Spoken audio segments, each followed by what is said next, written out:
Hello,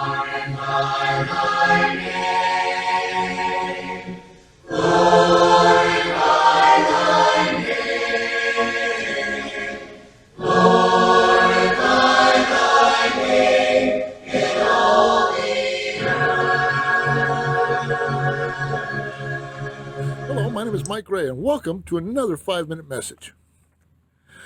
Brothers and sisters, I want to talk to you about something today that is probably a little bit controversial, and I may ruffle a few feathers, especially the men.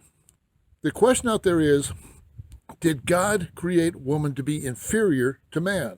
You would think so, the way you see some of the men treat the women. They will actually use a verse to support their position. They go to 1 Peter chapter 3, verse 7, where it says, "Likewise, husbands, live with your wives in an understanding way, showing honor to the woman as the weaker vessel, since they are heirs with you of the grace, so that your prayers may not be hindered." And they say, because she is the weaker vessel, she is less valuable. She has less abilities. She has less skills. And they are then treated as second-class citizens. That is a misapplication of this verse. Let's take a look at that verse really and see what it's actually saying. If you go back and look at the entire section from verse 1 through verse 7, you'll see this is not talking about whether or not she is a weaker vessel, but about the marriage relationship between the man and the woman. The term weaker vessel, that word vessel, is talking about her physical body. In most cases, the woman's body structure is much more slender, and in most cases has less physical strength. Now, not in every case.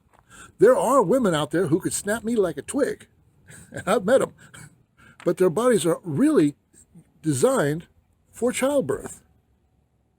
And I can tell you, man, and you know this is true, that we are nowhere near as strong as a woman when it comes to childbirth. If God were to snap his fingers tomorrow and say, all right, from now on, we're going to switch it up and the men are going to have the children, that'd be the end of the human population. But if you look at the actual verse, it says to give honor to the wife. Now that word honor, when he's talking about giving honor to the wife, we're talking about giving her her due respect, protecting her, supporting her, delighting in her, and placing our due trust and confidence in her. That's what giving honor is, and that's how we should treat our wives. Now, as further evidence of this, let's look at the book of Proverbs. We always like to talk about the virtuous wife, the virtuous woman, in chapter 31. And I encourage you to read the entire chapter to get a real understanding of the woman and the wife. But let me pull out some select verses. In Proverbs chapter 31, verses 17, it says, "She has girded her loins with strength and has made her arms strong." Doesn't sound like a weak woman to me. Proverbs 31:25, "Strength and dignity are her clothing, and she shall rejoice at the day to come." Now this is talking about her mental makeup. She is not only strong physically, but she is strong mentally. And it talks about all the wonderful things that she can do, along with raising up her family and doing work in the field and all the different aspects of the life that she covers. And what is the result of all of this? Verse 28, "Her children rise up and call her blessed.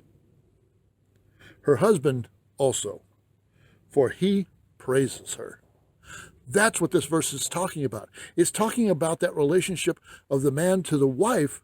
We are to honor her and give her the praise that she is due for all that she does for us and for our families.